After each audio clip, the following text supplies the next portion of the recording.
Be ready. 5 second. Start. Sir, food problem has been the greatest worry of our life during the last 10 years, and unfortunately efforts for its solution seem always to have gone away. In the present state of price index, the imposition of excise duties or their increase on essential commodities has an adverse effect on the common man. Poor taxpayers talk of the income tax evasion to the extent of several hundred crores of rupees, and they say that if the Income Tax Act were strictly and honestly administered, there would have been no need of increasing the burdens of the people of low income groups and of raising excise duties on articles which are more the needs of the poor man than of the rich classes. The common man has, however, been found to be a passive victim of the taxation policy of the government. Others express their grievances in 101 different ways and demand their redress.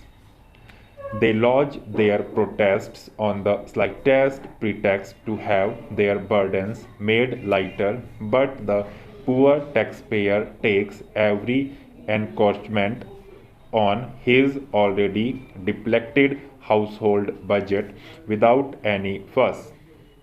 And there is no denying the fact that indirect taxation has been increasing year by year and has been causing a great hardship to the families of low income groups. Moreover, sir, excise duties rope in all the people, good, bad, or indifferent.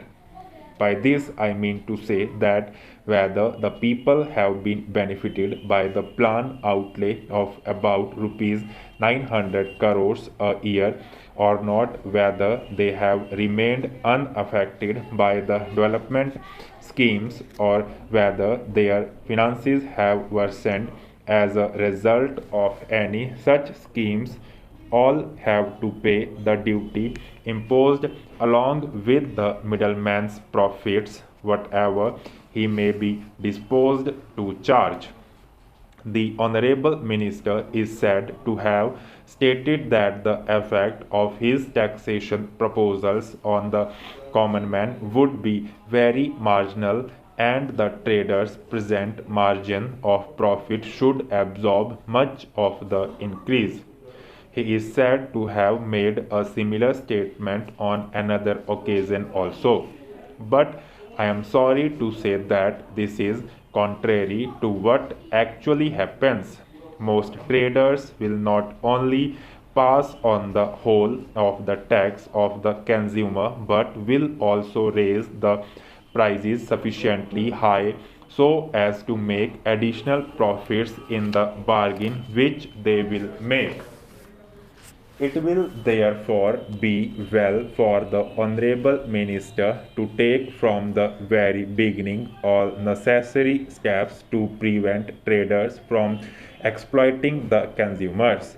A directive should be sent round right now and sufficient publicity given to it so that the ignorant masses may not be asked to pay more than the correct prices.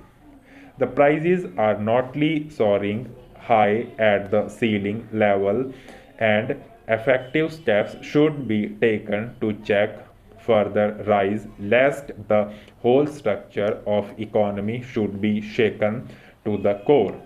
In addition to the fair price shops for food grains, there should be fair price shops for other articles of merchandise also like cloth etc., so as to stabilize prices and have been passed at the reasonable level.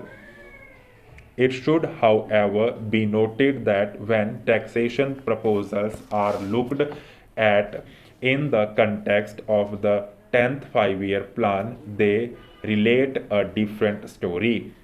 It is found that they are intended to impose an austere living on the people so as to save more for the plan. It is said that excise duties have been directed towards limiting consumption of the lower middle classes and the masses more as a measure to check inflation rather than for the purpose of augmenting revenue.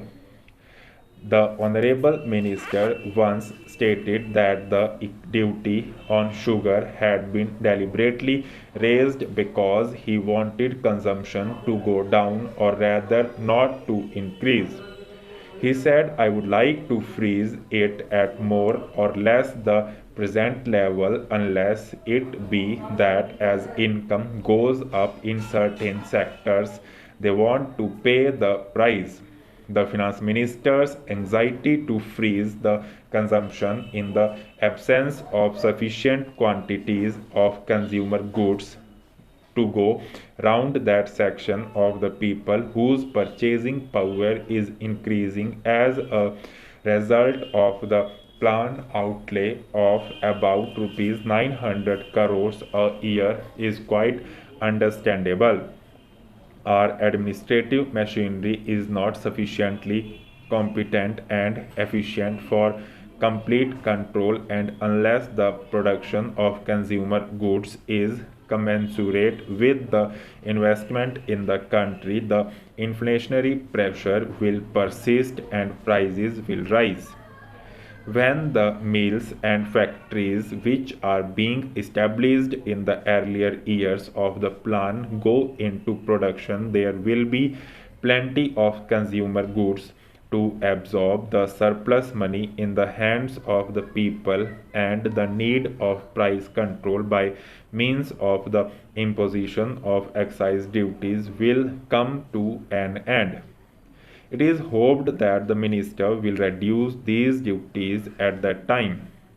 As for the implementation of the plan, nothing extraordinary had happened to make us feel nervous about the fulfillment of the targets.